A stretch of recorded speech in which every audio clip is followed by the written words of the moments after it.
মুসলিমরা যদি ঐক্যবদ্ধভাবে ডাক দেয়, ঐক্যবদ্ধভাবে যদি দাঁড়িয়ে যায়, বাতিলরা পালাতে বাধ্য হবে, তারা দাঁড়াতে পারবে না। ঠিক কিনা বলে? নারায়ে তাকবীরের স্লোগান তুলে যুগে যুগে মুসলমানদের বিজয় হয়েছে।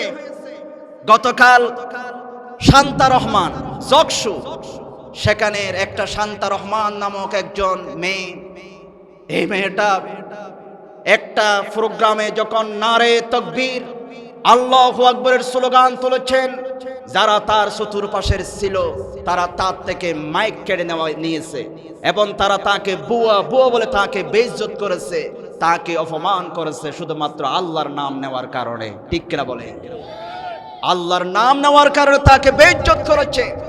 এবং গতকালের ফলাফল আপনারা দেখেন, জকসু এই শান্তা রহমান এই মেয়েটা প্রত্যেকটা কেন্দ্রে কেন্দ্রে 39টা কেন্দ্রের মধ্যে সব কেন্দ্রে এই নারায়ে তাকবীর বলা মেয়েটা ফার্স্ট হয়েছে। জোরে বলে আল্লাহু আকবার। এটা নারায়ে তাকবীরের স্লোগান। বিজয় হওয়ার পরে এই মেয়েটা এমন স্লোগান তুলেছেন, এই স্লোগান শুনে এমন কোন মানুষ ছিল না চোখের পানি ফেলে নাই। নারায়ে তাকবীর তুলেছেন কেঁদে কেঁদে। তিনি বলেছেন, এই নারায়ে তাকবীরের কারণে আমি অপমানিত হয়েছি। এই নারায়ে তাকবীর চলবে। জাকসু রাকসু ডাকসুতে নারায়ে তাকবীরের আওয়াজ তুলতে দেয় নাই, সেখানে আজকে নারায়ে তাকবীরের আওয়াজ শুরু হয়ে গেছে। এখান থেকে ধারাবাহিকতায় আগামীর বাংলাদেশ, সারা বাংলাদেশ ঐক্যবদ্ধভাবে নারায়ে তাকবীরের স্লোগান উঠবে। ঠিক কিনা বলো মুসলমান?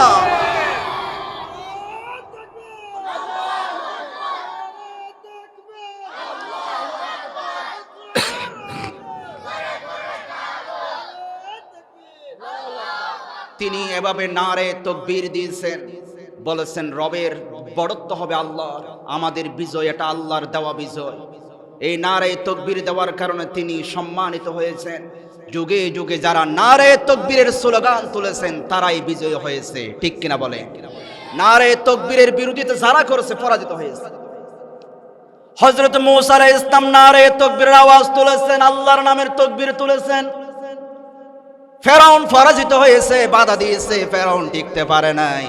ইব্রাহিম আলাইহিস সালাম আল্লাহর নামের তাকবীর তুলেছেন, ইব্রাহিমকে বাধা দিয়েছে নমরুদ টিকতে পারে নাই। যুগে যুগে হযরত আল্লাহর নবীকে বাধা দিয়ে নবীজি তাকবীরের স্লোগান তুলেছেন, নারায়ে তাকবীর বলেছেন, আল্লাহর নামের তাকবীর তুলেছেন। আবু জেহেল উতবা সাহেবা বাধা দিয়েছে, তারা টিকতে পারে নাই। উমর তাকবীর তুলেছেন, আবু জেহেল বাধা দিয়েছে, টিকতে পারে নাই। হযরত আলী তাকবীর তুলেছেন, হাইবার বিজয় করেছেন। হযরত মূসা স্পেন বিজয় করেছেন। হযরত তারিক বিন জিয়াদ পারস্য তিনি তারিক বিন জিয়াদ স্পেন তিনি বিজয় করেছেন। আমার মুসলমান ভাইয়েরা, অনুরূপভাবে মুহাম্মদ বিন কাসিম নারায়ে তাকবীরের আওয়াজ তোলে সিন্ধু রাজা দাহিরের বিরুদ্ধে তিনি বিজয় লাভ করেছেন। দাহির তাকে বাধা দিতে পারে নাই। ভারতবর্ষে ইসলাম এসেছে। হযরত শাহজালাল ইয়ামানী রহমতুল্লাহি আলাইহি তিনি নারায়ে তাকবীরের আওয়াজ তোলে। শাহজালাল ইয়ামানী সিলেটে যখন তাকবীর তুলেছেন, গৌর গোবিন্দ বাধা দিয়েছে, গৌর গোবিন্দ টিকতে পারে নাই, নারায়ে তাকবীর বিজয় হয়েছে। অনুরূপভাবে আমরা দেখেছি 24শে আগস্টের আন্দোলনে এই দেশের যুবকরা, মানুষরা নারায়ে তাকবীর বলে বলে ফজরের নামাজ পড়ে যখন রাজপথে বেরিয়ে গেছে, জালেমরা টিকতে পারে নাই, নারায়ে তাকবীর জিতে গেছে। ঠিক কিনা? অনুরূপভাবে এভাবে শান্তা রহমান তিনিও জিতে গেছে। এটা নারায়ে তাকবীরের পাওয়ার। এই জন্য আমরা যদি ঐক্যবদ্ধ থাকি, তাকবীর তুলে আল্লাহর নামে, তাহলে আমাদেরকে বিজয় যিনি দিবেন তিনি কে? ওই 3টা ষাঁড় বাঘের বিরুদ্ধে আন্দোলন করে বাঘকে পরাজিত করলো, বাঘ পালিয়ে গেছে। বাঘ বলে এভাবে ফারা যাবে না, এভাবে ফারা যাবে না। ইন্নাল হামদালিল্লাহ নাহমাদুহু ওয়া নাস্তাঈনুহু ওয়া নাস্তাগফিরুহু ওয়া নু'মিনু বিহি ওয়া নাতাওয়াক্কালু আলাইহি ওয়া নাউযু বিল্লাহি মিন শুরুরি আনফুসিনা মিন সাইয়্যাতি আ'মালিনা من يهده الله فلا مضل له ومن يضلله فلا هادي له ونشهد أن لا إله إلا الله وحده لا شريك له ونشهد أن سيدنا وحبيبنا ومولانا محمدا صلى الله عليه وسلم عبده ورسوله وخاتم النبيين الذي أرسله بالحق بشيرا ونذيرا وداعيا إلى الله بإذنه وسراجا منيرا فقد قال الله تعالى في كلامه المجيد والفرقانه الحميد أعوذ بالله من الشيطان الرجيم بسم الله الرحمن الرحيم واعتصموا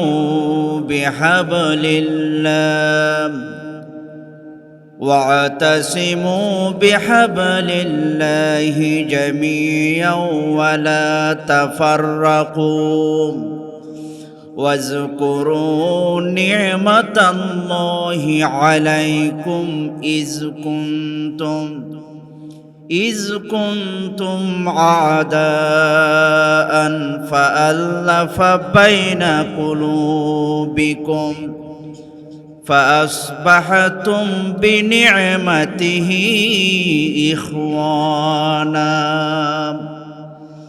وإذا قال الله تعالى في شان حبيبه إن الله وملائكته يصلون على النبي يا أيها الذين آمنوا صلوا عليه وسلموا تسليما اللهم صل على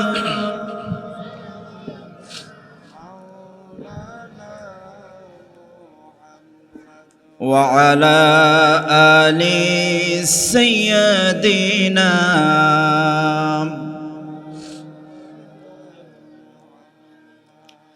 সকল নবীদের সরদার যিনি খন্দকের শ্রমিক তিনি বদর উহুদের সিপাহসালার বিশ্বনবী মুস্তাফা আল্লাহুম্মা সাল্লি আলা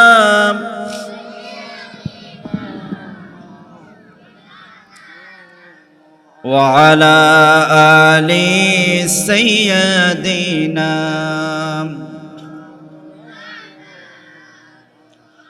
لا إله إلا الله لا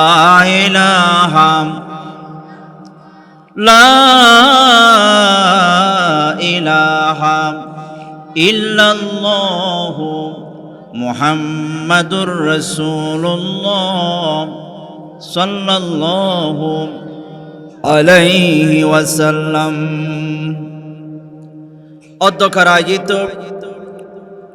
বাংলাদেশের পরিচিত নাম চট্টগ্রাম জেলাধীন সাতকানি উপজেলার সরতি ইউনিয়নের দক্ষিণ ব্রাহ্মণডাঙ্গা সমাজ কল্যাণ একতা সংঘের উদ্যোগে প্রথমতম ঐতিহাসিক তাফসিরুল কোরআন মাহফিল। আজকের মাহফিলের সম্মানিত সভাপতি, আপনাদের সকলের অত্যন্ত প্রিয়জন এতদ অঞ্চলের মাটি ও মানুষের প্রিয় নেতা জনাব ডাক্তার মোহাম্মদ রেজাউল করিম সাহেব, সম্মানিত সাবেক চেয়ারম্যান সরিতি ইউনিয়ন পরিষদ, আজকের প্রধান অতিথি জননন্দিত জননেতা জনাব আলহাজ শাহজাহান চৌধুরী সাহেব, সাবেক সংসদ সদস্য চট্টগ্রাম 15, আজকের প্রধান আলোচক প্রখ্যাত আলেমে দ্বীন বিশিষ্ট ইসলামী চিন্তাবিদ জনাব মাওলানা মোহসেন আল হুসাইনি সাহেব, আলোচনা করবেন জনাব হযরত মাওলানা হাফেজ কারি আসগর হুসাইন সাহেব, আলোচনা করেছেন জনাব হযরত মাওলানা মোহাম্মদ নুরুসফা সাহেব, হাফেজ মাওলানা মোহাম্মদ তারেকুল ইসলাম সাহেব, মাওলানা মুরাদুল ইসলাম আদিবি সাহেব, হাফেজ মোহাম্মদ এহসানুল হক সাহেব, অন্যান্য অতিথিবৃন্দ, মেহমানবৃন্দ, মুরব্বিয়ান একরাম, যুবক ভাই ও বন্ধুরা, পর্দানসীন সম্মানিত মা ও বোনেরা, মাহফিলে আসা মদিনার বুলবুল ছোট্ট কিশোর শিশুরা, সকলকে অন্তরস্থল থেকে সালাম দিচ্ছি। আসসালামু আলাইকুম ওয়া রাহমাতুল্লাহি ওয়া বারাকাতুহু। আমাদেরকে যিনি ভালো রেখেছেন তিনি কে? সে রবের দরবারে শুকর গুজার করার দরকার আছে না নাই? যে আল্লাহ পাক আমাদেরকে ভালো রেখেছেন, সুস্থ রেখেছেন, হায়াতে তৈয়বা দান করেছেন, এই জন্য সে মহামহিয়ান গরিয়ান রব্বুল আলামিনের দরবারে আমরা একবার উচ্চ আওয়াজ দিয়ে শুকর গুজার করণে সে সকলে পড়ছি আলহামদুলিল্লাহ। আর জোরে পড়ে আলহামদুলিল্লাহ। কোরআনের এই মাহফিল হওয়াতে আমরা খুশি না বেজা? কারণ কোরআনের জিকির যেখানে করা হয়, আল্লাহর জিকির যেখানে করা হয়, সেখানে রহমতের ফেরেশতারা পরিবেষ্টন করেন এবং আল্লাহ পাকের স্পেশাল রহমত সেই স্থানে অবতীর্ণ হয়। যারা বসে আল্লাহর জিকির আজকার করে তাদের গুনাহ আল্লাহ পাক মাফ করে দেন। জোরে বলে সুবহানাল্লাহ। সেই জন্য আমরা ভাগ্যবান। সম্মানিত মুআজ্জিজ হাজিরিন, আমাকে মাহফিল পরিচালনা কমিটির পক্ষ থেকে একটি বিষয় নির্ধারণ করে দেওয়া হয়েছে। ইসলামে ঐক্যের গুরুত্ব এবং অনৈক্যের কুফল, এই বিষয়ে আলোচনা করার জন্য বলেছেন। ঐক্য থাকলে লাভ কি, অনৈক্য থাকলে লাভ কি, ক্ষতি কি? এই মাহফিল হওয়াতে যে যুবক ভাইরা অনৈক্য থাকতো, ঘোরাঘুরি করত, নষ্ট হয়ে যেত, সেই যুবকগুলা এই মাহফিলের কারণে ঐক্যবদ্ধ হয়ে গেছে। ঠিক কিনা বলে? এটাও একটা ঐক্যবদ্ধ থাকার একটা প্রভাব। এই মাহফিল আয়োজন হওয়া, এখানে ঐক্যবদ্ধ একটা প্রচেষ্টার কারণ আছে। যুবকরা এক হয়ে গেছে, ঐক্যবদ্ধ হয়ে গেছে। যে সমাজের যুবকরা ঐক্যবদ্ধভাবে নামাজের জন্য মানুষকে ডাকে, একজন অপরজন আল্লাহর দিকে ডাকে, যে সমাজের যুবকরা মাথায় টুপি দিয়ে পাঞ্জাবি পরে মসজিদে চলে যায়, সকালবেলা মসজিদের প্রথম কাতারে দাঁড়িয়ে যায়, যে সমাজের যুবকরা ঐক্যবদ্ধভাবে কোরআনের তাফসীরের মাহফিলের আয়োজন করে, যে সমাজের যুবকরা ঐক্যবদ্ধভাবে সৎ কাজের আদেশ করে, যে সমাজের যুবকরা অন্যায় কাজে বাধা দেয়, সেই সমাজ কোনোদিনও পথ হারাতে পারে না। ঠিক কিনা বলে? এই যুবকরাই প্রমাণ করে দিয়েছে ২৪-এর আন্দোলনে তারা বের হয়ে সমস্ত স্বৈরাচারকে পতন করে তারা এই দেশে এক বৈষম্য বিরোধী আন্দোলন করে একটা সুন্দর সমাজ তারা এগিয়ে নেওয়ার জন্য সামনের দিকে এগিয়ে যাচ্ছে। ঠিক কিনা বলে? এই যুবকরা ওসমান হাদির মতো বুক খুলে কথা বলবে, প্রয়োজনে জীবন দেব, তারপর আমরা অন্যের কাছে মাথা নত করব না। এই যুবকরা যদি ঐক্যবদ্ধ থাকে, এই সমাজ থেকে মদ, জুয়া, অন্যায়, অবিচার দূর হয়ে একটা সুন্দর সমাজ যিনি প্রতিষ্ঠা করতে পারেন তিনি কে? এই জন্য যুবকদের ঐক্যবদ্ধ ছাড়া কোনো বিকল্প নাই। ঠিক কিনা বলে? বন্ধুরা আমার, ঐক্যবদ্ধ থাকতে হবে, ঐক্যবদ্ধ ছাড়া কোনো বিকল্প নাই। ঐক্যবদ্ধ কেন থাকবো? প্রয়োজনীয়তা কি? এটা আল্লাহ পাকের নিয়ামত। ঐক্যবদ্ধ না থাকলে সেখানে নিয়ামত, রহমত থাকে না। আমরা যদি ঐক্যবদ্ধ থাকি, এটা আল্লাহ পাকের নিয়ামত ছাড়া কিছু নয়। ঠিক কিনা বলে? আল্লাহর নবী রাহমাতুল লিল আলামিন নবী আমার মদিনায় গেলেন। মদিনায় যাওয়ার পরে আওস এবং হাজরাজ গোত্রগুলাকে দেখলেন, ইহুদি বড় বড় গোত্র। তাদেরকে দেখতে পেলেন তারা মারামারি, হানাহানি, রক্তারক্তি, যুদ্ধ করে সময় কাটিয়ে দেয়। একজন অপরজনকে দেখতে পারে না, এক গোষ্ঠীকে দেখতে পারে না, এক গোত্রের লোক আরেক গোত্রের লোককে সালাম দেয় না, সম্মান করে না। আমার নবীজি এসেছেন, সেই রকম একটা ইয়াসরিব যেটা খারাপ ছিল, এমন একটা পরিবেশ ছিল, খারাপ পরিবেশ ছিল মদিনায়। আমার নবীজি যাওয়ার পরে আউস এবং হাজরাজ এই গোত্রগুলাকে ডাকলেন, তাদেরকে সুন্দরভাবে বসে মদিনা সনদ প্রণয়ন করলেন এবং তাদেরকে বুঝালেন এভাবে অনৈক্য থাকা যাবে না, আমাদেরকে ঐক্যবদ্ধ হতে হবে। এই মানুষগুলো ধীরে ধীরে কলমা পড়ে মুসলমান হয়ে গেছে, ঐক্যবদ্ধ হয়ে গেছে এবং শত বছর ধরে যারা যুদ্ধ করতেছিল তারা একজন অপরজনের ভাই হয়ে গেছে। আল্লাহ বলেন ওরা কোনোদিন ভালো হচ্ছিল না, কিন্তু নবীজি এমন এক মিশন কাজে লাগালেন, ঐক্যবদ্ধের কথা বললেন, আসো আমাদের রব এক, আমরা এক, কোরআন মানি, আমরা ঐক্যবদ্ধ হই। ওরা এখন মিলেমিশে একজন অপরজনের জন্য জীবন দিতে রেডি হয়ে গেছে, ঐক্যবদ্ধ হয়ে গেছে। আল্লাহ বলেন এই যে মদিনায় ঐক্যবদ্ধ হয়েছে, তোমরা যে ঐক্যবদ্ধ হয়েছো, এটা আমি আল্লাহ পাকের নিয়ামত ছাড়া কিছু নয়। জোরে বলি সুবহানাল্লাহ। আল্লাহ রাব্বুল আলামিন সূরা আল ইমরানের 103 নম্বর আয়াতে আল্লাহ পাক কত চমৎকার করে বলেছেন, ওয়াতাসিমু বিহাবলিল্লাহি জামিআ,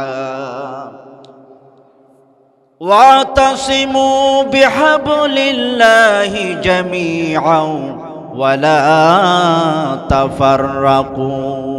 জোরে বলেন আল্লাহু আকবার।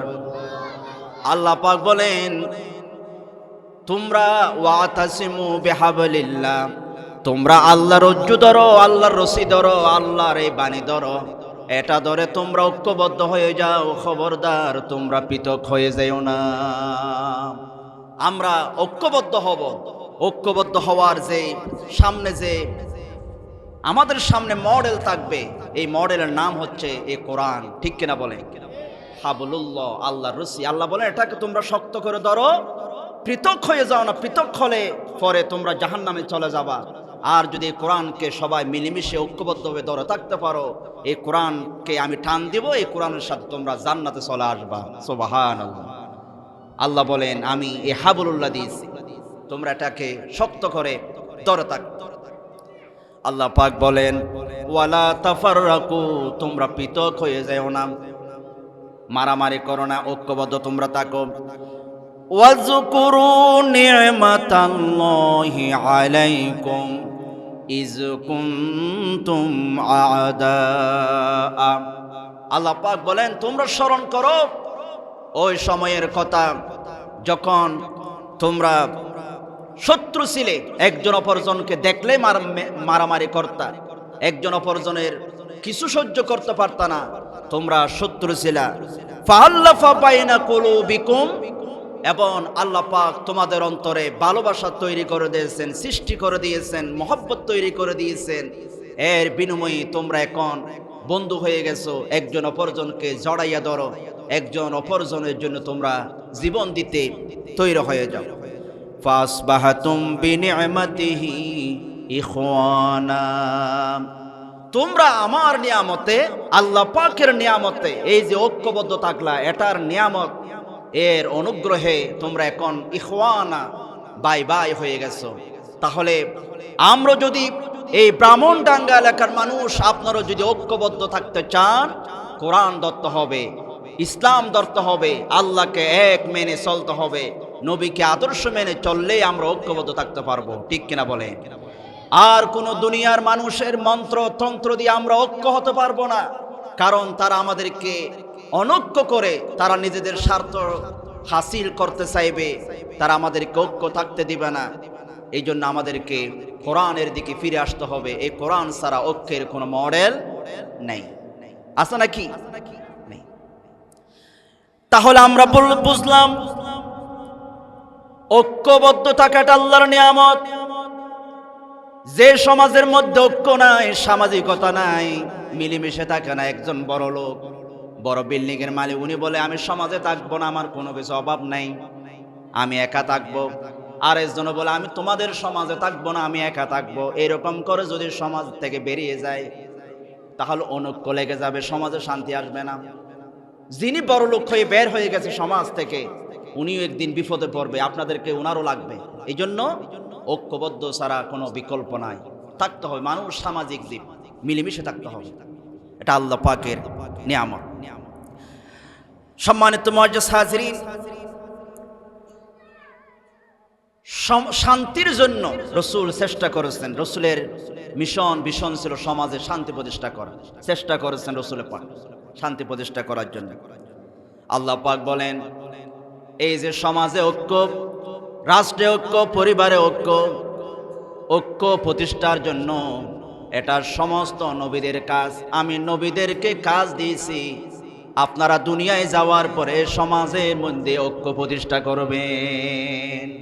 নবীদেরকে আল্লাহ পাক কাজ দিয়েছেন, আপনারা দুনিয়ায় যাওয়ার পরে মানুষকে ঐক্যবদ্ধ রাখবেন, আল্লাহর দিকে ডাকবেন, এক আল্লাহর দিকে ডাকবেন, ভেদাভেদ করবেন না, এক থাকবেন। এটা আপনাদের কাজ, নবীদের কাজ। ঐক্যবদ্ধ থাকা খুবই গুরুত্বপূর্ণ, কারণ এটা নবীদের কাজ। আল্লাহ নবীদেরকে দিয়েছেন এক থাকুন, মানুষকে এক আল্লাহর দিকে ডাকুন। আল্লাহ রাব্বুল আলামিন বলছেন, হে নবীরা, আমি আপনাদেরকে অর্ডার করেছি আপনারা ঐক্য থাকবেন এবং দিন প্রতিষ্ঠার কাজ করবেন। আল্লাহ তাআলা বলেন, শারআ লাকুম মিনাদ-দীনি মা ওয়াসসা বিহি নূহা ওয়াল্লাযী আওহায়না ইলাইকা ওয়া মা ওয়াসসায়না বিহি ইব্রাহিম ওয়া মূসা ওয়া ঈসা আন আকিমুদ্দীন ওয়ালা তাতাফাররাকু ফি।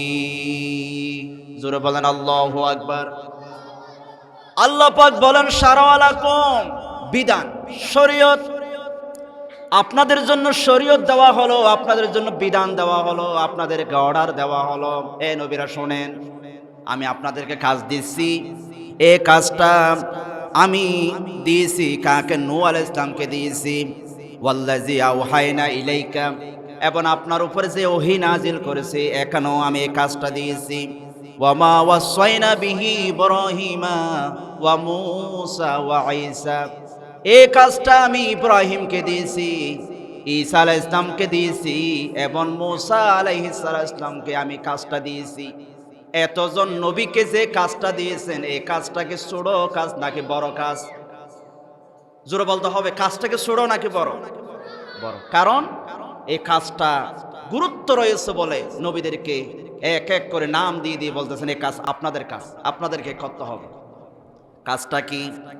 আল্লাহ পাক বলেন, এই নবীদেরকে আমি কাজটা দিলাম, সেটা হচ্ছে আন আকিমুদ্দিন, তারা যেন দিন প্রতিষ্ঠা করে, ওয়ালা তাতাফাররাকু ফীহি, এবং তারা এর মধ্যে কোনো ধরনের পৃথক করবে না, অনৈক্য করবে না। তারা আল্লাহর দিন আল্লাহর জমিনে কায়েমের জন্য চেষ্টা করবে। জোরে বলি সুবহানাল্লাহ। ইকামতে দিন অর্থ হচ্ছে ইকামতে সালাহ, নামাজের ইকামত, এটার অর্থ হচ্ছে নামাজ কায়েম করা। আর আকিমুদ্দিনের অর্থ হচ্ছে দিন কায়েম করা।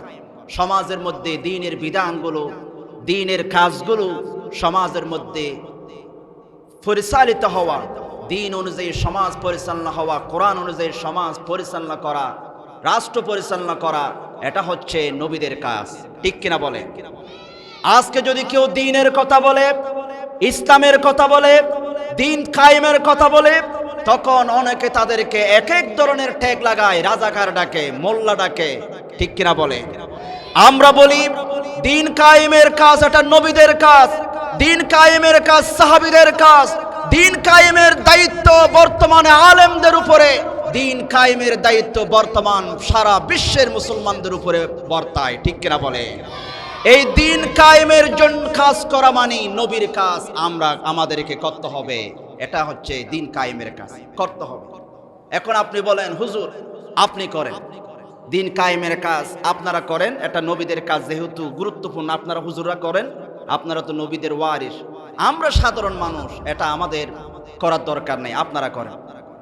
এখন হুজুর বলবে, ভাই হুজুর আপনি করেন, এটা আমার ব্যস্ততা আছে, আপনি করেন দিন কায়েমের কাজ। উনি বলবে আপনি করেন, আমি বলবো উনি করবে, আমি করব না, আমার ব্যস্ততা আছে, কেউ করবে না।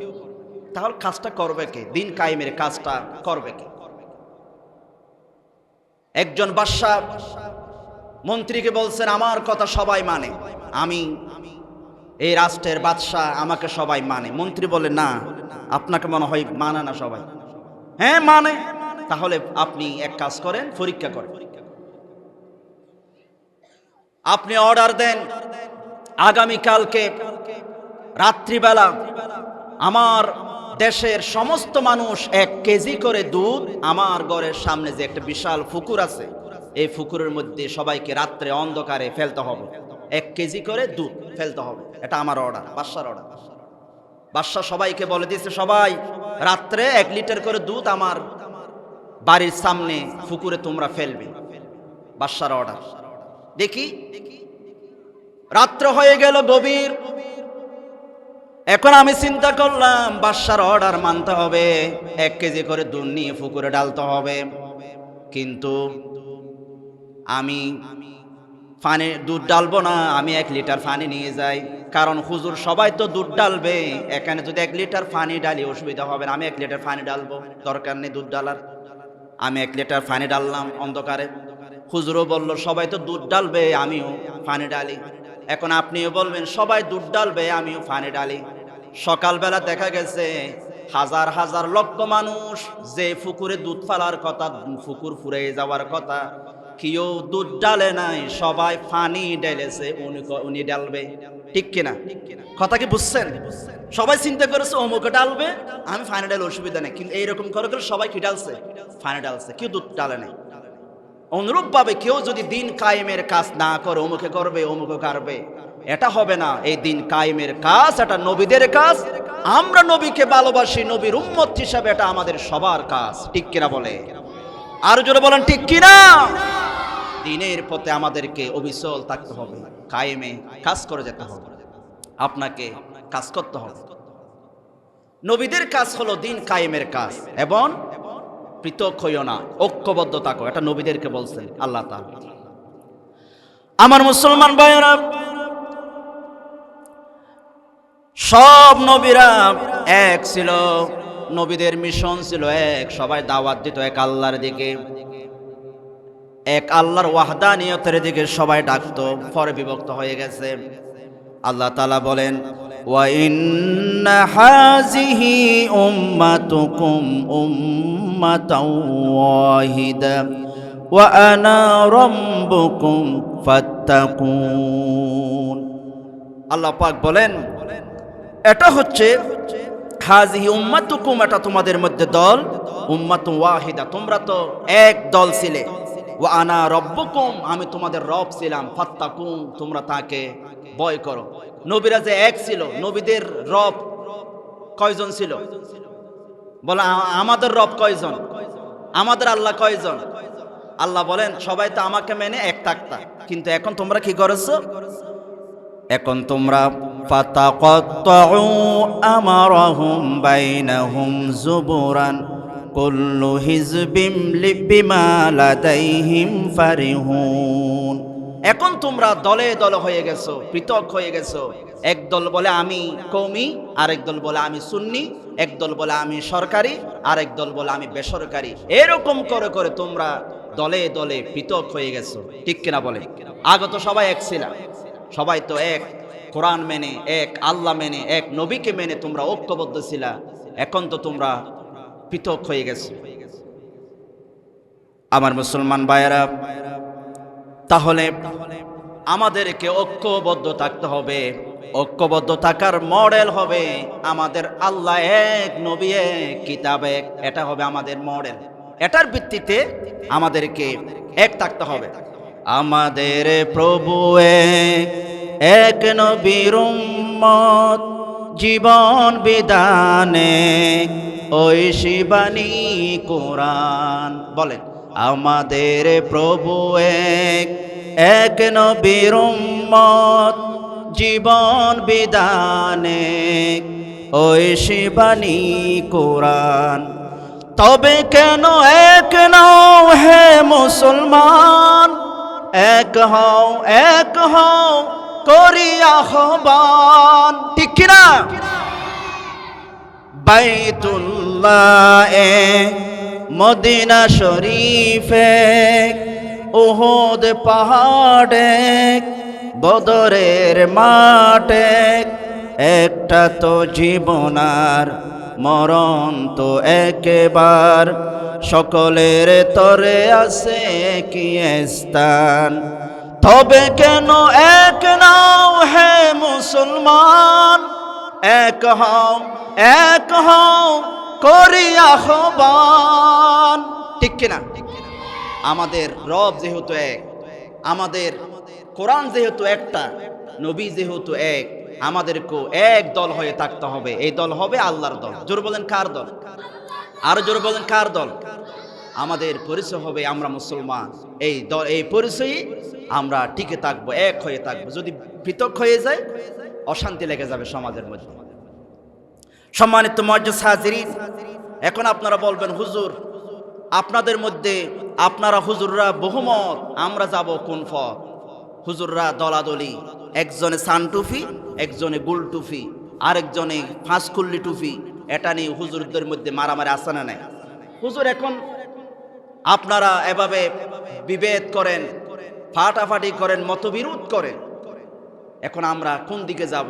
এটা বলতে বলতে এই প্রশ্নগুলো করার উদ্দেশ্য হলো মূলত তার ইসলাম ভালো লাগে না, আলেমদেরকে ভালো লাগে না, এই জন্য সে এই প্রশ্নগুলো করে আমাদের ভিতরে, মানুষের ভিতরে সন্দেহ ঢুকাইয়া দেয়। এতদিন বলছিল হুজুররা এক হচ্ছে না, আর এখন যখন 24 আগস্টের পরে যখন আলেমরা ঐক্যবদ্ধ হয়েছে দিন কায়েমের জন্য, বাংলাদেশকে একটি কল্যাণকর রাষ্ট্র প্রতিষ্ঠার জন্য আলেমরা যখন এক প্ল্যাটফর্মে এসেছে, এখন যারা বলেছিল হুজুর এক হচ্ছে না, এখন ওরাই আবার হুজুরদেরকে গালাগালি শুরু করে দিয়েছে। ঠিক কিনা বলে? এরা কোনোদিনও ভালো নয়, এরা এক একজন বাটপার ছাড়া কিছু নয়। ঠিক কিনা বলে? এরা এতদিন বলছিল হুজুর এক হলে আমরা আছি, এখন যখন এক হয়েছে বলছে হুজুর আপনারা থাকেন, এখন আমরা আপনাদের সাথে নেই। জমানা পাল্টে গেছে। আগামীকাল সূর্য উদয় হওয়া যেমন সত্য কথা, আগামীকাল সূর্য উঠবে যেমন সত্য কথা। বাংলাদেশের আজকের পরিবেশ বলতেছে ডাকসু, সাকসু, জকসু, রাকসু, এত কিছুতে ইসলামপন্থীদের যে উত্থান শুরু হয়েছে, আগামীর বাংলাদেশ ইসলামের বাংলাদেশ, কোরআনের বাংলাদেশ, আল্লাহর দ্বীনের বাংলাদেশ হবে। কেউ বাধা দিতে পারবে না। ঠিক কিনা বলে? কারা কারা চান দুই হাত তুলে আল্লাহকে দেখাইয়া দেয়।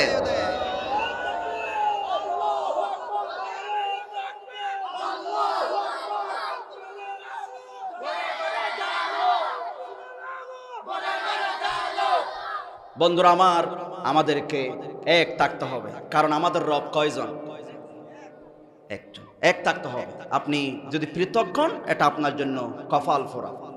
আলেমদেরকে এখন আপনারা বলেন হুজুর নামাজের মধ্যে তো আপনারা ভিন্ন মত পোষণ করেন, একজনে বলে হাত এভাবে বাঁধবে, আবার কেউ এভাবে বাঁধে, আবার একজনে বুকে হাত এখানে বাঁধে, আর একজনে এখানে বাঁধে। হুজুর এটা নিয়েও তো আপনাদের ভিতরে মতনৈক্য আছে। এই জন্য আমরা বলি আমাদের মধ্যে ইজতিহাদি ভিন্নতা থাকতে পারে, গবেষণাগত ভিন্নতা থাকতে পারে, কিন্তু এটা নিয়ে মারামারি মতবিরোধ করা যাবে না। কেউ যদি হাত এখানে বাঁধে তিনিও সঠিক, এখানে দিল তিনিও সঠিক, এখানে দিল তিনিও সঠিক, এটা দিল তিনিও সঠিক, এটা ইজতিহাদগত বিরোধ হতে পারে, কিন্তু এটা নিয়ে আমরা লাঠিসোরা নিয়ে মারামারি করব না। নবীদের মধ্যে কোন বিষয়ে বিচার নেই। দুই নবী হযরত দাউদ আলাইহিস সালাম, সুলাইমান আলাইহিস সালাম, দুজনের মধ্যে মতবিরোধ হয়েছে, এটা নিয়ে তারা মারামারি লাগাইয়ে দেন। আল্লাহ রাব্বুল আলামিন কোরআনে কারীমের ভিতরে বলছেন, শোনো শোনো মত ঐক্যমত কিভাবে থাকবে।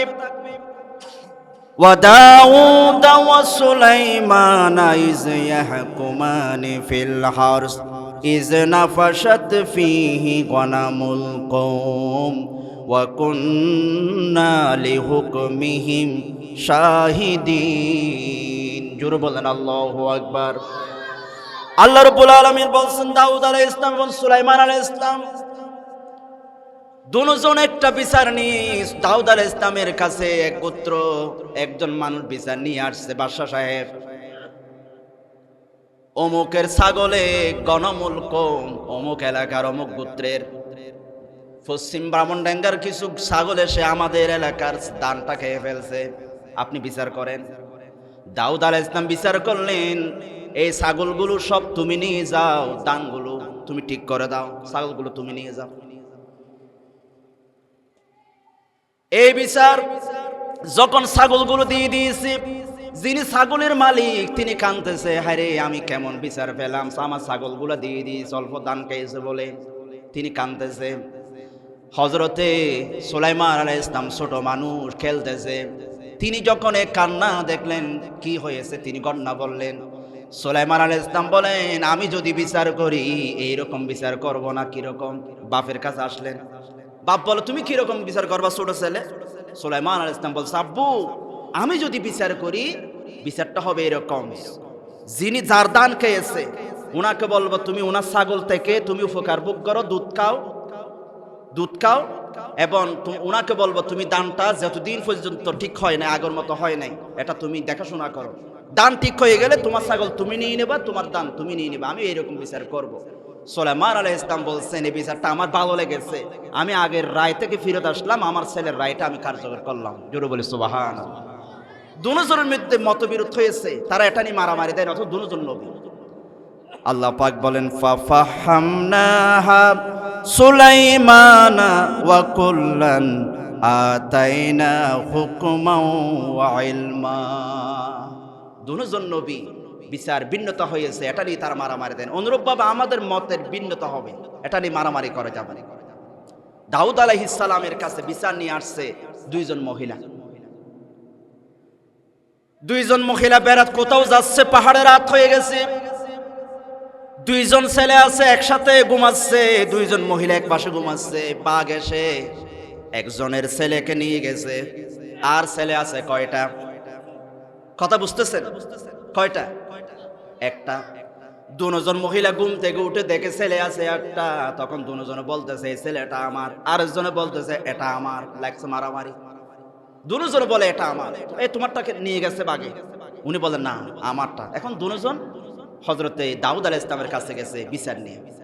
এটা হাদিস শরীফে এসেছে এই ঘটনাটা, বুখারী শরীফের 6779 নম্বর হাদিস। দুজন হযরতে দাউদ আলাইহিস সালামের কাছে গেছে, দাউদ আলাইহিস সালাম বিচার করলেন, ফাকাদা বিহি লিল কুবরা।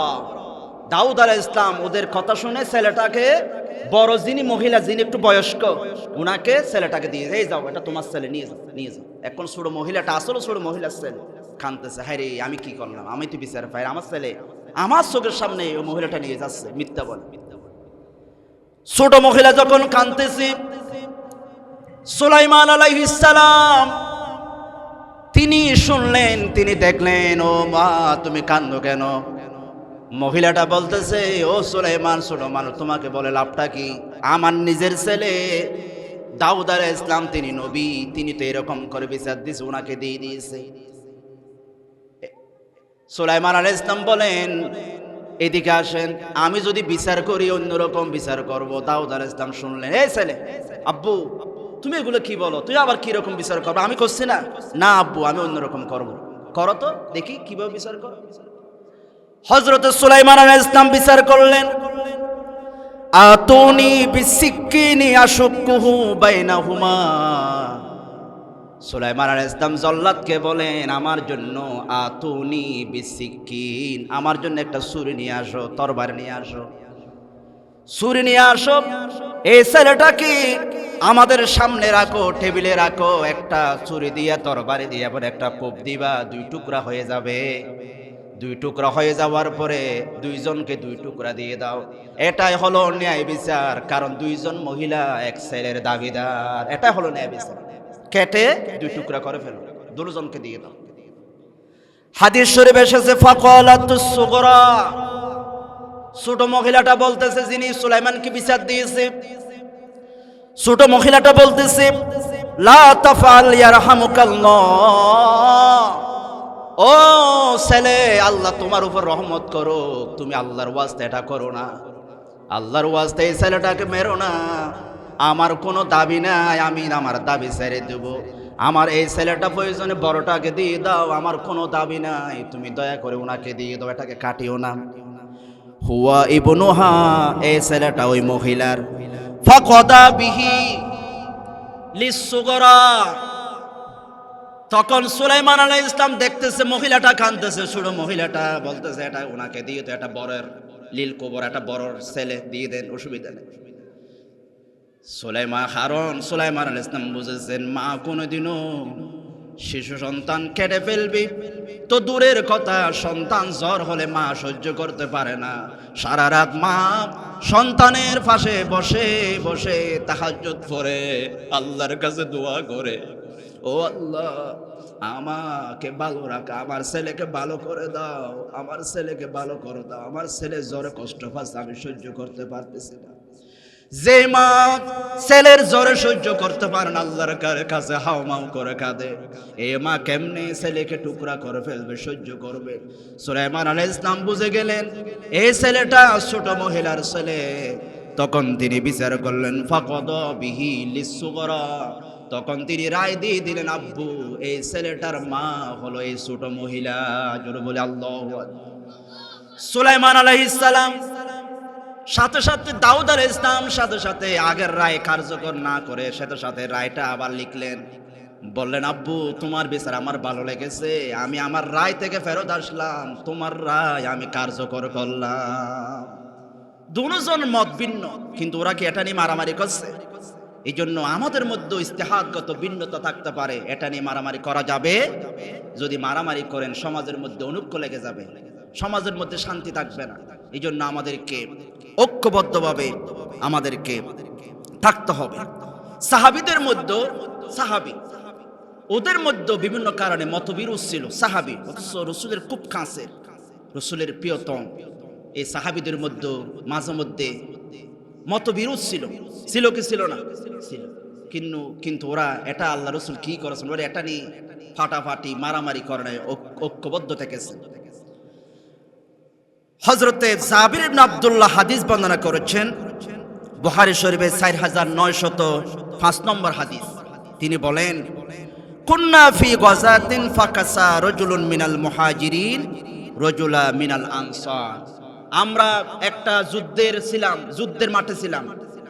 যুদ্ধের মাঠে কোনো কারণে ঝগড়া লেগে, কোনো কারণে আপনারা কয়েকজন এক রুমের ভিতরে থাকলে বন্ধু বান্ধব, একজনের পানি একজনে খেয়ে ফেলে, এটা নিয়েও লাগে মারামারি, আমার পানি খেলি কেন, একজনের গ্লাস নিয়ে একজনে খেলে আমার গ্লাস কেন ধরলি, এটা নিয়ে ঝগড়া লেগে যায়। তো যুদ্ধের ময়দানে সাহাবায়ে কেরামরা সবাই আছে, মুহাজির একজন সাহাবী আনসারী একজন সাহাবীর সাথে ঝগড়া লেগে গেছে। যখন দুজন সাহাবীর ঝগড়া লেগে গেছে, একজন আনসারী আরেকজন মুহাজির হলো যারা মক্কা থেকে এসেছে, আনসারী হলো যারা মদিনার সাহাবী।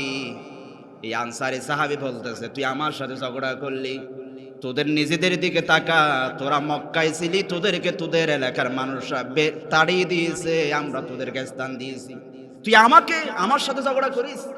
এরকম কিছু মানুষ আছে, কোন সময় যদি কোন একটা লাভ করে, উনি কোন একটা কিছু হলেই এটা বুঝাইয়া দে, এই তুই আমাকে চিনিস না, আমি তোকে এই করছি, তুই আজকে আমার সাথে এই করলি, এটা লাগাইয়া দে। তখন ওই আনসারী সাহাবী তিনি বললেন ফাকাল আল আনসারিয়ু ইয়া লিল আনসার, ও আনসারী ভাইরা দেখো মুহাজিররা আমার সাথে ঝগড়া করেছে, তোমরা কোথায় আসো লাঠি চূড়া নিয়ে আসো, খেলা হবে, তাদেরকে আমরা আজকে তাড়াবো অথবা তাদেরকে আমরা মারবো, আমার সাথে ঝগড়া করেছে। তখন মুহাজির যিনি আছে উনিও কম না, উনিও ডাক দিলেন ফাকাল আল মুহাজিরিয়ু ইয়া লিল মুহাজিরিন, ও আমার মক্কার ভাইরা, আমরা মদিনা আসছি বলে দেখো আমাকে মারতে আসতেছে, তোমরা কোথায়, তোমরা লাঠি চূড়া নিয়ে আসো, আমরা তাদের সাথে খেলবো।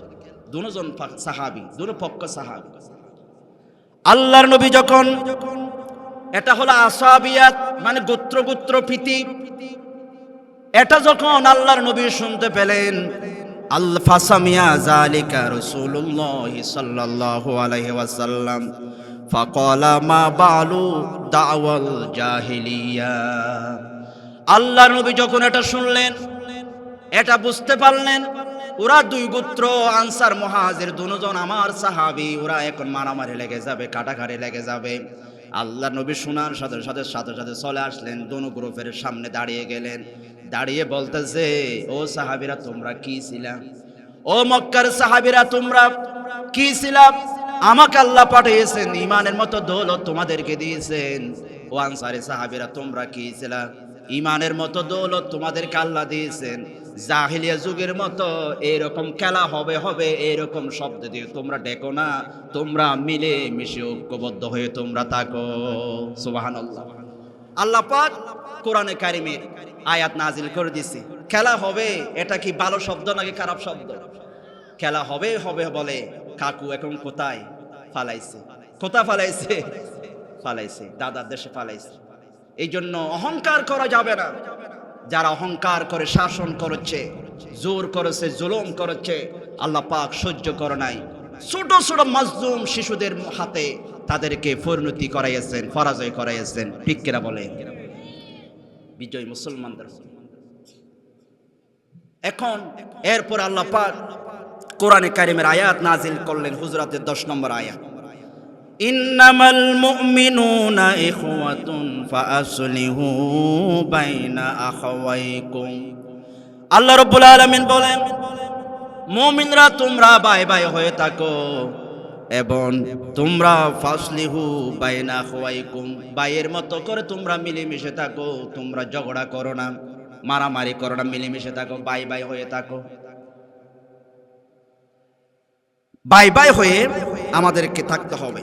ভ্রাতৃত্ব ঠিক রাখার জন্য, ভাই ভাই হয়ে থাকার জন্য আমাদেরকে 6টা বিষয়ের দিকে খেয়াল রাখতে হবে। ভাই ভাই হয়ে থাকার জন্য একটা হলো উপহাস করা। আপনি একজন মুসলমান আরেকজন মুসলমানকে উপহাস করা যাবে না। যদি উপহাস করেন, উনি আপনার সাথে মিলবে না, উনি অনুকূল হয়ে যাবে, উনি আপনার সাথে থাকবেন। যদি উপহাস করেন, উপহাস মানে কি রকম? উনি হয়তো লেং, আপনি ওনাকে না দেখে মতো ওনাকে উপহাস করেন, ওনাকে হেয় করেন, উনি এটা যদি দেখে আপনার সাথে আর কথা বলবেন না, এটা করা যাবে না। ভাই হয়ে থাকতে হলে উপহাস করা যাবে না। 2 নম্বরে দোষারোপ করা। কোনো কাজ নাই, শুধু দোষারোপ করে, অমুকেই দোষারোপ করে। দোষারোপ করা মানে যারা 1971 সালের যুদ্ধ করে নাই, যুদ্ধে জন্ম হয় নাই, তাদেরকে বর্তমানে রাজাকার ডাকে। ঠিক কিনা বলে? এই দোষারোপ শুধুমাত্র দুশ্মনের খাতিরে, এরা আসলে রাজাকার নয়, শুধুমাত্র দুশ্মনের খাতিরে এদেরকে দোষারোপ করা হয়। এদেরকে যুদ্ধাপরাধী বলা হয়, এদেরকে দেশ বিরোধী বলা হয়। অথচ কারণটা কি? দোষারোপ করার জন্য, মানে কোনো দোষ পাচ্ছে না, এরা ভালো মানুষ, এই জন্য ওদেরকে কিছু না কিছু বলতে হবে। কি বলতাম তখন? এটা হলো বল, পুরানটা বল। এই পুরাতনটা বলতে বলতে যারা বলেছে, এটা বলেই তাদের পরাজয় হয়েছে। ঠিক কিনা বন্ধুরা আমার? দোষারোপ করা যাবে না। 3 নম্বরে ধারণা করা যাবে না, খারাপ ধারণা। মুসলমানের প্রতি ভালো ধারণা রাখতে হবে, খারাপ ধারণা করা যাবে না।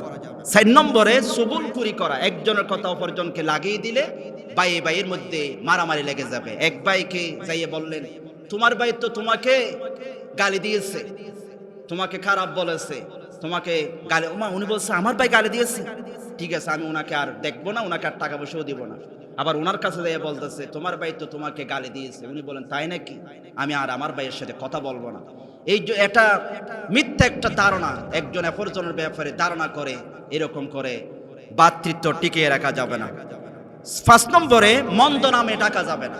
আল্লাহ পাক বলে হুজুরাত থেকে বলছি, হুজুরাত আল্লাহ বলছেন তোমরা মন্দ নামে কাউকে ডাকো না। মন্দ নামে যদি ডাকেন, কাউকে সোরাইয়া ডাকেন, কালাইয়া ডাকেন, বেট্টাইয়া ডাকেন, এগুলো ডাকলে ওনার খারাপ লাগবে, আপনার কাছে আসবে না। মন্দ নামে কাউকে ডাকা যাবে না।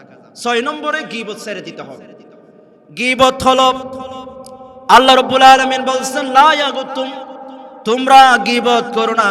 গীবত হচ্ছে এরকম, একজন মুসলমান আতুহিব্বু আইয়াকরাহা শাই, কি রকম গীবতের আয়াতটা, আয়ুহিব্বু আহাদুকুম আইয়াকুলা লাহমা আখিহি মাইতান ফাকারিহতুমুহু, আল্লাহ বলেন গীবত করা মানে একজন মুসলমানের সাক্ষাতে তার দোষ ত্রুটি অপরজনের কাছে তুলে ধরা গীবত। এরকম গীবত করা মানে নিজের মরা ভাইয়ের গোশত খাওয়া। এটা যেমন তোমরা অপছন্দ করো, গীবত তোমরা করবে না। গীবত করা যাবে না, এটা জেনার চেয়ে বেশি বলেছেন। কারণ জেনা করলে আপনি ভুল বুঝতে পারলে তওবা করবেন, কিন্তু গীবত করার পর আপনি তওবা করতেছেন না। আপনি এটা যে গুনাহ এটাও বুঝতেছেন না, এটা মরা ভাইয়ের গোশত খাওয়ার মতো। এই জন্য গীবত ছেড়ে দিতে হবে। গীবত করলে সমাজের মধ্যে অনৈক্য হয়ে যাবে, শান্তি আসবে না। এই জন্য এই গুণগুলো, এই দোষগুলো আমাদেরকে ছেড়ে দিতে হবে।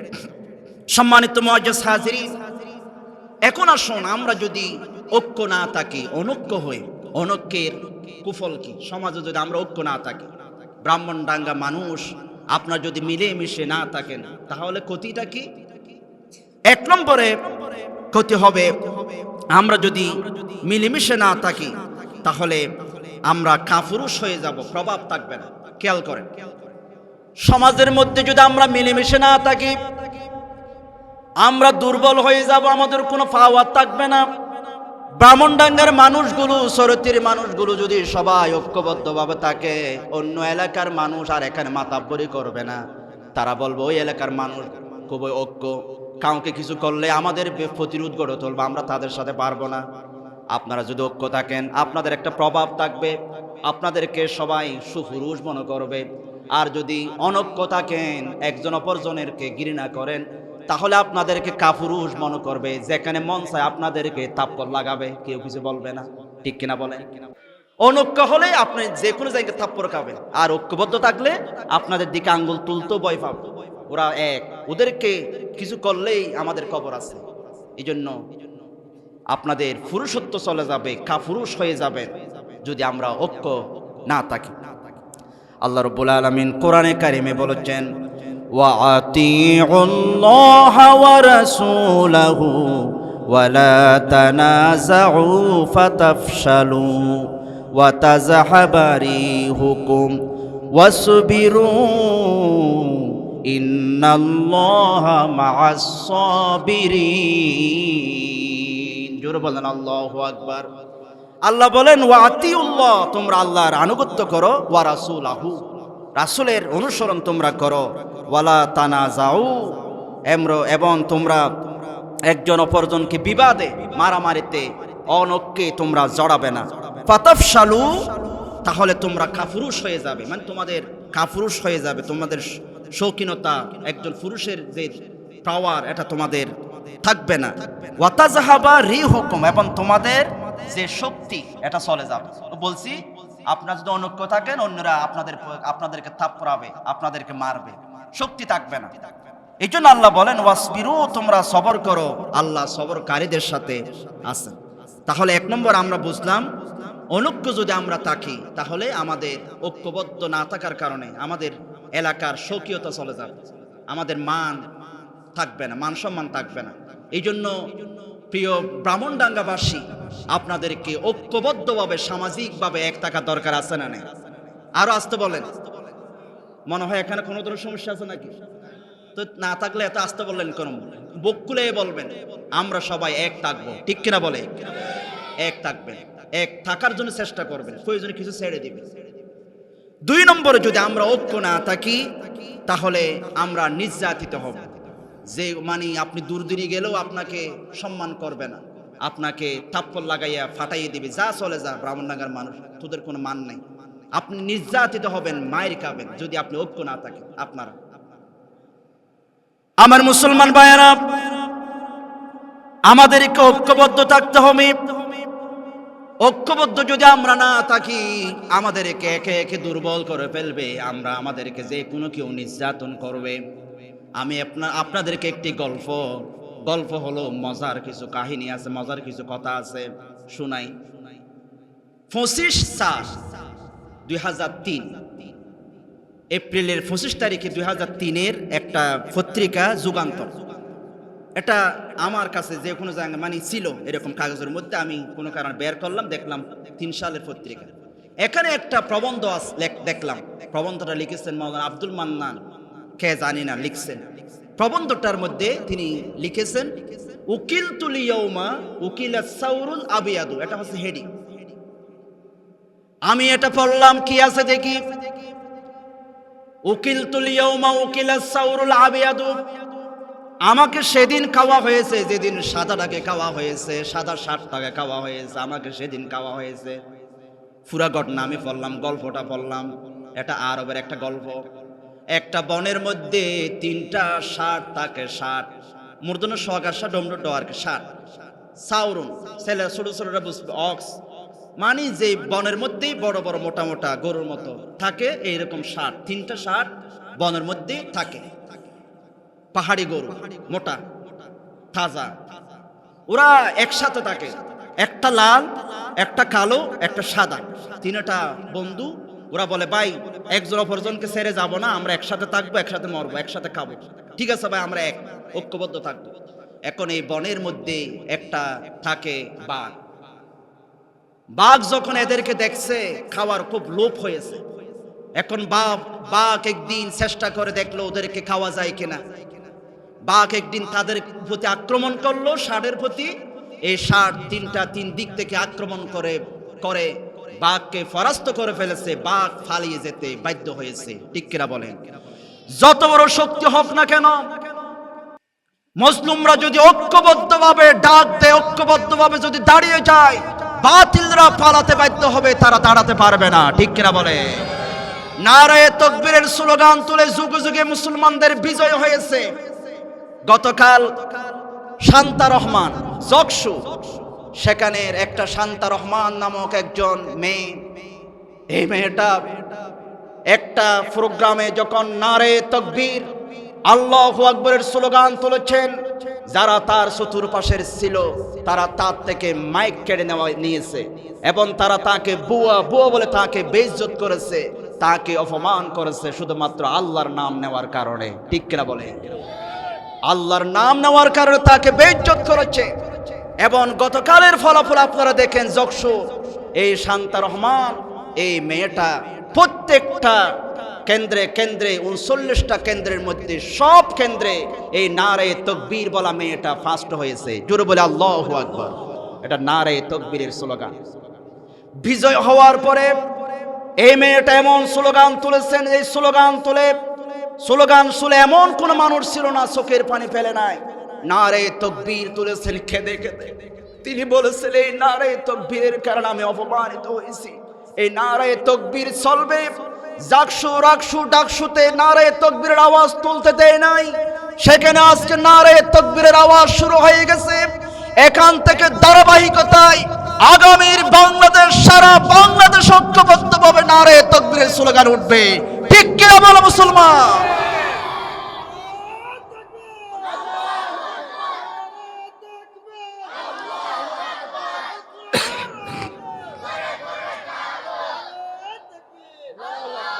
তিনি এভাবে নারায়ে তাকবীর দিয়েছেন, বলেছেন রবের বড়ত্ব হবে আল্লাহ, আমাদের বিজয় এটা আল্লাহর দেওয়া বিজয়। এই নারায়ে তাকবীর দেওয়ার কারণে তিনি সম্মানিত হয়েছেন। যুগে যুগে যারা নারায়ে তাকবীরের স্লোগান তুলেছেন তারাই বিজয় হয়েছে। ঠিক কিনা বলে? নারায়ে তাকবীরের বিরোধিতা যারা করেছে পরাজিত হয়েছে। হযরত মূসা আলাইহিস সালাম নারায়ে তাকবীরের আওয়াজ তুলেছেন, আল্লাহর নামের তাকবীর তুলেছেন। ফেরাউন পরাজিত হয়েছে, বাধা দিয়েছে, ফেরাউন টিকতে পারে নাই। ইব্রাহিম আলাইহিস সালাম আল্লাহর নামের তাকবীর তুলেছেন, ইব্রাহিমকে বাধা দিয়েছে নমরুদ টিকতে পারে নাই। যুগে যুগে হযরত আল্লাহর নবীকে বাধা দিয়ে নবীজি তাকবীরের স্লোগান তুলেছেন, নারায়ে তাকবীর বলেছেন, আল্লাহর নামের তাকবীর তুলেছেন। আবু জেহেল উতবা সাহেবা বাধা দিয়েছে, তারা টিকতে পারে নাই। উমর তাকবীর তুলেছেন, আবু জেহেল বাধা দিয়েছে, টিকতে পারে নাই। হযরত আলী তাকবীর তুলেছেন, হাইবার বিজয় করেছেন। হযরতে মূসা স্পেন বিজয় করেছেন। হযরতে তারিক বিন জিয়াদ পারস্য, তিনি তারিক বিন জিয়াদ স্পেন তিনি বিজয় করেছেন। আমার মুসলমান ভাইয়েরা, অনুরূপভাবে মোহাম্মদ বিন কাসিম নারায়ে তাকবীরের আওয়াজ তোলে সিন্ধু রাজা দাহিরের বিরুদ্ধে তিনি বিজয় লাভ করেছেন। দাহির তাকে বাধা দিতে পারে নাই, ভারতবর্ষে ইসলাম এসেছে। হযরত শাহজালাল ইয়ামানি রহমতুল্লাহি আলাইহি তিনি নারায়ে তাকবীরের আওয়াজ তোলে শাহজালাল ইয়ামানি সিলেটে যখন তাকবীর তুলেছেন, গৌর গোবিন্দ বাধা দিয়েছে, গৌর গোবিন্দ টিকতে পারে নাই, নারায়ে তাকবীর বিজয় হয়েছে। অনুরূপভাবে আমরা দেখেছি 24শে আগস্টের আন্দোলনে এই দেশের যুবকরা, মানুষরা নারায়ে তাকবীর বলে বলে ফজরের নামাজ পড়ে যখন রাজপথে বেরিয়ে গেছে, জালেমরা টিকতে পারে নাই, নারায়ে তাকবীর জিতে গেছে। ঠিক কিনা? অনুরূপভাবে এভাবে শান্তা রহমান তিনিও জিতে গেছে। এটা নারায়ে তাকবীরের পাওয়ার। এই জন্য আমরা যদি ঐক্যবদ্ধ থাকি, তাকবীর তুলে আল্লাহর নামে, তাহলে আমাদেরকে বিজয় যিনি দিবেন তিনি কে? ওই 3টা ষাঁড় বাঘের বিরুদ্ধে আন্দোলন করে বাঘকে পরাজিত করলো, বাঘ পালিয়ে গেছে। বাঘ বলে এভাবে ফারা যাবে না, এভাবে ফারা যাবে না। ওদের কি করতে হবে? ওরা এক থাকলে আমি পারবো? বাঘ চিন্তা করলো একা একা ওদেরকে খাইতে হবে, কি করব? একদিন লাল মিয়া এবং কালা মিয়া দুজনকে পাইছি। এই বাঘি না, এদিকে আসো, জমানা খারাপ, জামানা খারাপ বলতেছি। রাত্রে অন্ধকারে তুমি লাল, উনি কালো, তোমাদেরকে অন্ধকারে দেখা যায় না, কিন্তু তোমাদের আরেকটা বন্ধু আছে সাদা। এই সাদা যদি থাকে দূর থেকে দেখা যায়। এই জন্য জমানা খারাপ, শত্রুর আক্রমণ করবে। তোমাদেরকে আমি একটা পরামর্শ দিই, তোমরা সাদাটার সাথে থাকবে না, উনাকে দূর থেকে দেখা যায়। ওরা দুজন বলতেছে আসলে তো হতা ঠিক। আসলে কি হতা ঠিক? কারণ আমরা তো, আমাদেরকে অন্ধকারে তেমন দেখা যায় না, কিন্তু সাদাটাকে দেখা যায়। এই জন্য আমরা সাদাটার সাথে থাকবো না। এখন সাদাটা একা হয়ে গেছি, ঘুরে একা একা। ওই লাল এবং কালোটা ওরা একদিকে, সাদাটা একদিকে। যখন ঘুরতেছে, বাঘ মামা যাইয়া সাদাটাকে ধরছে। ধরার পরে মন ভরে পেট ভরে খাইছে। খাওয়ার পরে ওই কালো এবং লালটার কাছে কিছুদিন পর আবার গেছে। এখন ওরা দুজন একসাথে। কিছুদিন পরে আবার পাইছে কালোটাকে। এই বাঘিনা এদিকে আসো, বলছিলাম না জমানা খারাপ, তো কি করতাম? বলছিলাম জমানা খারাপ, তোমাদের সাদাটাকে খেয়ে জনে খেয়ে ফেলছে। ও মোমো, আসলে আপনি সত্য বলছেন, জমানা খারাপ, খেয়ে জনে খেয়ে ফেলছে। এই জন্য বলি, তুমি কালো মানুষ, কালো কালো ষাঁড়, তোমাকে অন্ধকারে দেখা যায় না, ওই লালটাকে একটু একটু দেখা যায়। এই জন্য তোমাকে আমি একটা পরামর্শ দিই, তুমি লালটার সাথে থাকবেন। মামা ঠিক আছে, আপনি আমাদের বস, আপনি যা বলেন তা হবে। এখন কালোটা একা, লালটা একা। বা কিছুদিন পরে লালটাকে ধরছে, মন ভরে পেট ভরে খাইছে। কয়েকদিন তার পেট ভরা ছিল, কিছুদিন পরে এখন কালোটা একা হয়ে গেছে, ঘুরতেছে বনের মধ্যে একা একা। বাঘ মামা দূরে গেছে, গপ করে ধরছে কালোটাকে। কালোটা বলছে, মামা মামা দাঁড়ান, আমার একটা কথা আছে। কি কথা আবার? মামা খাইয়েন না, একটু দাঁড়ান, আমি একটা কথা বলি। কালোটা গলা ছেড়ে চিৎকার মেরে বলতেছে, উকিল তুল ইয়াউমা উকিলা সাউরুল আবিয়াদু, আমাকে ওই দিন খাওয়া হয়েছে যেদিন আমার বন্ধু সাদাটাকে খাওয়া হয়েছে। ঠিক কিনা? তুমি তো মূলত আমাদেরকে ফন্দি করে পৃথক করে দিয়েছো যেন আমাদেরকে খেতে পারো। মূলত আমাকে ওই দিন খাবার প্ল্যান হয়েছে যেদিন সাদাটাকে খেয়েছো।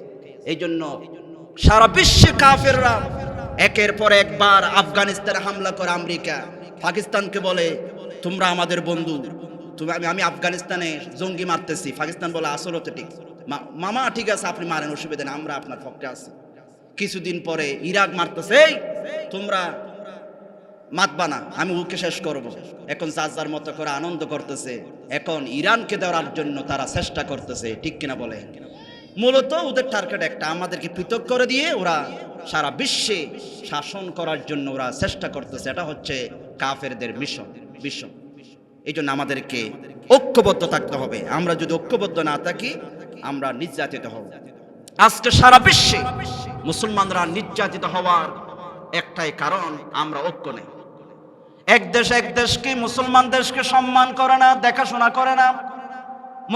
মুসলমানের বিরুদ্ধে ষড়যন্ত্র করে, গোয়েন্দা লাগায় দেয়, একজন অপরজনকে মারার জন্য সুযোগ দেয়। আমরা ঐক্যবদ্ধ নাই। আজকে 57টা মুসলিম রাষ্ট্র যদি ঐক্যবদ্ধ হয়ে একটা আওয়াজ তুলতো, আমাদের ভাই, আমাদের প্রথম কেবলা ফিলিস্তিন, বাইতুল মুকাদ্দাস, আজকে ফিলিস্তিনের হুজুররা রজব মাসে মেরাজের ওয়াজ করে, এই মেরাজের স্থান বাইতুল মুকাদ্দাস ইহুদিদের দখলে আছে, ঠিক কিনা? আজকে যদি ৫৭টা মুসলিম রাষ্ট্র যদি ঐক্যবদ্ধভাবে ডাক দিত, এক হয়ে যদি তারা বলতো আমরা এক, ও কাফের ইহুদি তোরা আমাদের দিকে তাকাবে না, ফিলিস্তিন থেকে তোরা সরে যা, এমন কোন ইহুদির সাহস নাই তারা ফিলিস্তিনের দিকে চোখ তাকায়, চোখ তুলে তাকাবে এরকম সাহস নেই ৬০ লক্ষ ইহুদি। আমরা ২০০ কোটি মুসলমান থাকার পরও আমার গাজার বাইদেরকে এভাবে পাখির মতো নির্মমভাবে মারা হলো, ঘরবাড়ি চুরমাচার করে দেওয়া হলো, সব কিছু ভেঙ্গে টুকরা টুকরা করা হলো, শিশুরা খাবার জন্য যায় সেখানে গুলি করে তাদেরকে মারা হয়, শুধুমাত্র আমরা মুসলমানরা ঐক্যবদ্ধ না থাকার কারণে, ঠিক কিনা বলে? এটার কারণ বন্ধুরা আমার, এই জন্য আমাদেরকে দ্বন্দ্ব নয়, ঐক্য হতে হবে। আমাদের আজকে এভাবে মারে, ওদের কোনো দোষ নেই, এক একজনকে এক একটা দিয়ে মারে, উনি এই করছে উনি এই করছে, এটা বলে। আল্লাহ রাব্বুল আলামিন বলেন, ওয়ামা নাকামু মিনহুম ইল্লা আইয়ুমিনু বিল্লাহিল আজিজিল হামিদ। আল্লাহ রাব্বুল আলামিন বলেন, যাদেরকে যুগে যুগে নির্যাতন করা হলো আমার দ্বীনের কথা বলার কারণে, ফাঁসির মঞ্চে নিয়ে যাওয়া হলো, মারা হলো, তাদের কোনো অপরাধ নাই, তাদের কোনো অপরাধ নাই, অন্যায় তারা করে নাই, চুরি করে নাই, ডাকাতি করে নাই, তাদের একটাই অপরাধ, তারা আমি আল্লাহর উপরে তারা ঈমান এনেছে, অপরাধ একটা। এদেরকে মারো কেন? আরে উনি যুদ্ধ অপরাধী, আর ওনাকে হুজুরকে মারো করে, আল্লাহ আমাকে কেন মারো, 13 বছর কেন কষ্ট দিয়েছো? আর বলিয়েন না উনি অমুক মেয়েকে দর্শন করেছে। মূলত এগুলো কোনো বিষয় নয়, তাদের একটাই বিষয়, একটাই দোষ, তারা 50 বছর ধরে আল্লামা কোরআনের কথা বলেছে, ঠিক কিনা বলে? এটাই অপরাধ। আল্লাহ বলে না এটার একটাই অপরাধ, এটা আল্লাহর দ্বীনের কথা বলেছে। বন্ধুরা আমার, এই জন্য আমাদেরকে ঐক্যবদ্ধ থাকতে হবে। সমাজের মধ্যে কেউ একজন ওয়াহাবি সুন্নি দ্বন্দ্ব মারামারি আছে, এটাও আমাদেরকে আস্তে আস্তে মিটমাট করে নিতে হবে। আমাদের একটাই পরিচয় হবে, আমি মুসলমান। আমি কি? মুসলমান। ঐক্যবদ্ধ হতে হবে। আমাদের নবী এক, আমাদের রব এক, আমাদের কিবলা এক। কেন আমরা বিভেদ করব? যেগুলো নিয়ে আমরা বিভেদ করি এগুলো আমাদের কোনো ফরজ বিষয় নয়। টুফি নিয়ে আমরা বিভেদ করি, এবং আমরা বিভেদ করি কি নিয়ে, মানে হাত তুলবো নাকি তুলবো না, কিন্তু ফরজ নিয়ে, ফজরের নামাজ 2 রাকাত ফরজ নয় এরকম, এটা নিয়ে কোনো মারামারি নেই। কিন্তু আমরা নফল নিয়ে মারামারি। আলেমে আলেমে বিভেদ কোন, জালেমে জালেমে দুস্তি, আলেমে আলেমে বিভেদ কোন, জালেমে জালেমে দুস্তি, পথের ঠিকানা জানা নেই কারো, কে কোথায় পাবে স্বস্তি, কে কোথায় পাবে স্বস্তি। আলেমে আলেমে বিভেদ কোন, জালেমে জালেমে দুস্তি, সালাতে 2 হাত কোথায় বাঁধবি নাবির উপরে বুকে, আমিন বলবে সুফে সারে নাকি সজুরে আওয়াজ তোলে, সালাতে 2 হাত কোথায় বাঁধবে নাবির উপরে বুকে, আমিন বলবে সুফে সুরে নাকি সজুরে আওয়াজ ফুকে। ছোট আরো ছোট বিষয় নিয়েও চলছে ভীষণ দ্বন্দ্ব, ফরজ নিয়ত মারামারি নেই, নফল সফল ডুব, টুপির আকার আকৃতি নিয়ে গবেষণা হয় খুব, ঠিক কিনা? এই সুযোগে আব্রাহা, ফেরাউন, নমরুদ ওরা আমাদের উপরে জুলুম করে, নির্যাতন করে, অথচ জালেমরা এক। মুসলমান মারার মধ্যে তারা কি এক, কিন্তু আমাদের মধ্যে বিভেদ লেগে আছে, এটা ওরা লাগাই দিছে মূলত। আমার মুসলমান ভাইয়েরা, আমরা যদি অনৈক্য থাকি, 3 নম্বরে আমাদের লস কি? 3 নম্বরে আমাদের ক্ষতি হবে, রহমত আসবে না। যে সমাজে, যে পরিবারে বাইয়ে বাইয়ে মিল নাই, এই পরিবারে কোনোদিনও আল্লাহর রহমত আসবে না। যে সমাজের মানুষগুলো ঐক্যবদ্ধ থাকে না, এই সমাজের মধ্যে কোনোদিনও আল্লাহর রহমত আসবে না। এবং যে রাষ্ট্রের মধ্যে মানুষগুলো মিলেমিশে থাকবে না, একজনের অপরজনের বিরুদ্ধে লেগে যাবে, এই সমাজে কোনোদিন আল্লাহর রহমত আসবে না। 4 নম্বরে আমরা যদি ঐক্যবদ্ধ না থাকি, দিন কায়েম হবে না। আমি আয়াত যে পড়ছিলাম সূরা শুরার 13 নম্বর আয়াত, এখানে যে আল্লাহ তাআলা বলছেন আন আকিমুদ্দিন ওয়ালা তাতাফাররাকু ফিহি, দিন কায়েম করো এবং তোমরা পৃথক হয়ে যাও না, এটার মধ্যে তোমরা অনৈক্য করো না। তাহলে আমরা যদি অনৈক্য থাকি তাহলে যতই চিল্লাই না কেন এই জমিনে দিন কায়েম হবে না। দিন কায়েমের অন্যতম শর্ত হলো আমাদেরকে ঐক্যবদ্ধভাবে দাঁড়িয়ে যেতে হবে, ঠিক কিনা বলে? এক হতে হবে, মিলেমিশে থাকতে হবে যদি দিন কায়েম করতে চাই, শুধু মুখে বললে হবে না। 5 নম্বরে, আমরা যদি ঐক্যবদ্ধ না থাকি ঘরগুলো ভেঙে যাবে, মানে ইটের মতো করে এটা নষ্ট হয়ে যাবে, বরবাদ হয়ে যাবে। আমাদেরকে ঐক্যবদ্ধ হতে হবে। আমার মুসলমান ভাইয়েরা, আল্লাহর নবী বলেছেন আল মুসলিমুনা কারজুলিন ওয়াহিদিন ইশতাকা আইনুহু ইশতাকা কুল্লুহু ওয়া ইন ইশতাকা রাসুহু ইশতাকা কুল্লুহু। আল্লাহর নবী বলেছেন মুসলমান একটা দেহের মতো, একজন মানুষের মতো, মানুষের মতো। একজন মানুষের যেমন চোখে ব্যথা ফেলে, পুরা শরীরে আঘাত লাগে, একজন মানুষের মাথার মধ্যে যেমন আঘাত লাগলে পুরা শরীরে ব্যথা হয়ে যায়, অনুরূপভাবে মুসলমান যদি ঐক্যবদ্ধ থাকে, ফিলিস্তিনের মুসলমান যদি নির্যাতিত হয়, বাংলাদেশের মানুষে মুসলমানদের কাঁদা দরকার আছে, ঠিক কিনা? কারণ এটা আমার ভাই, আমার শরীর। ফিলিস্তিনের মানুষ যদি নির্যাতিত হয় আমার গায়ে লাগার কথা, কিন্তু ঐক্য না থাকার কারণে এগুলো আমাদের অনুভূতি হচ্ছে, এগুলো আমাদের বুঝে আসতেছে। শুধুমাত্র অনৈক্যর কারণে আমাদের ঐক্য হবে।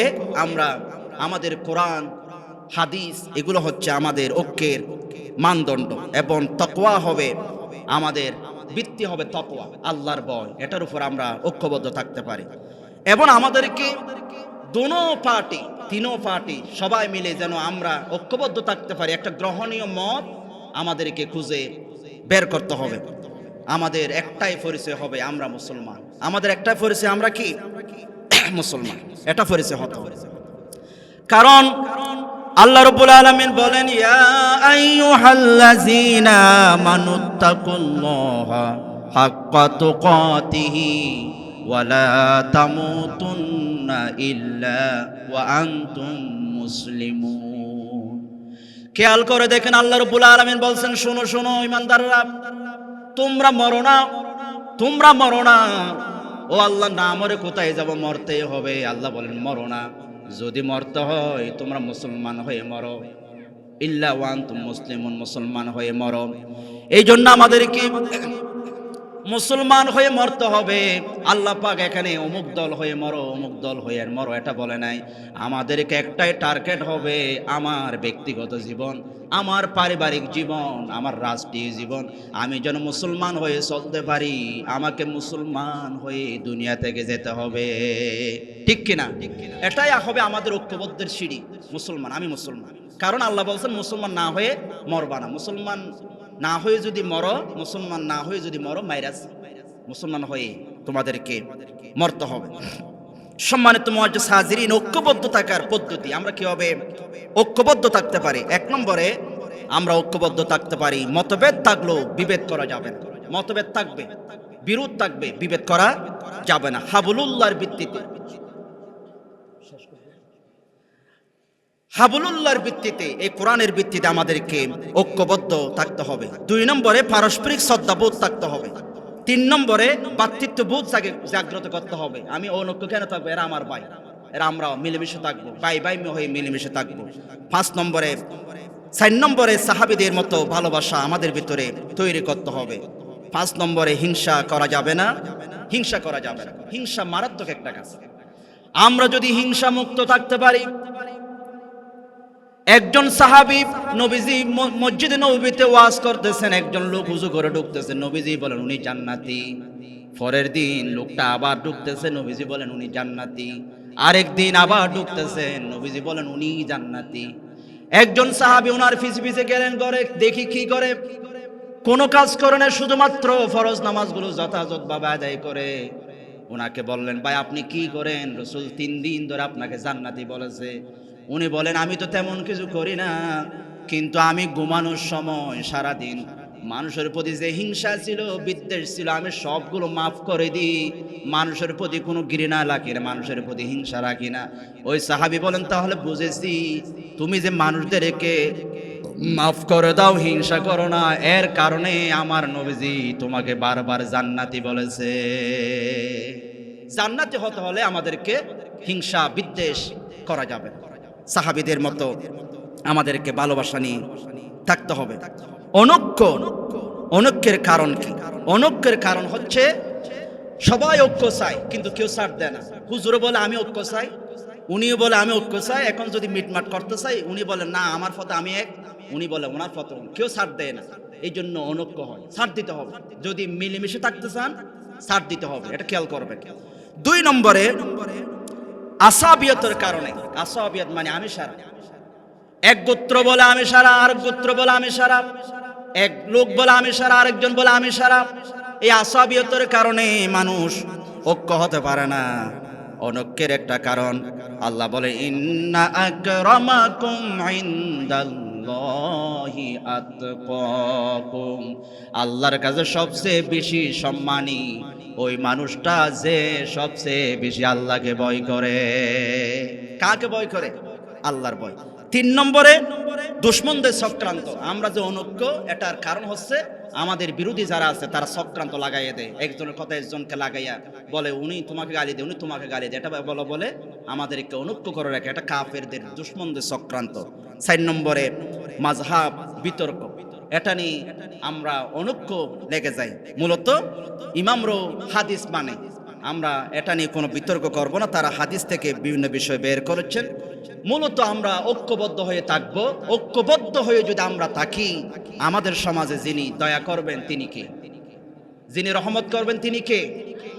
এই জন্য আল্লাহ পাক সূরা আল ইমরান 103 নম্বর আয়াতে বলেন ওয়াতাসিমু বিহাবলিল্লাহি জামিয়ান ওয়া লা তাফাররাকু ওয়াজকুরু নি'মাতাল্লাহি আলাইকুম ইয কুনতুম আ'দাআ ফাআল্লাফা বাইনা কুলুবিকুম ফাসবাহতুম বিনি'মাতিহি ইখওয়ানা। আল্লাহ বলেন তোমরা যে মিলেমিশে আসো, ঐক্যবদ্ধ আসো, এটা আমার নিয়ামত। এই জন্য আল্লাহর নিয়ামত যদি আমরা পেতে চাই, রহমত যদি পেতে চাই, ঐক্যবদ্ধ ছাড়া কোনো বিকল্প নাই। আল্লাহ পাক আমাদেরকে ঐক্যবদ্ধভাবে জীবন যাপন করার তৌফিক দান করুক। আসসালামু আলাইকুম ওয়া রাহমাতুল্লাহি ওয়া বারাকাতুহু। আলহামদুলিল্লাহ, এতক্ষণ ধরে আমাদের মাঝে কোরআন ও হাদিস থেকে তাকরীর পেশ করেছেন আইইউবি মিডিয়া, অপসংস্কৃতি মুক্ত আধুনিক ভিডিও সেন্টার।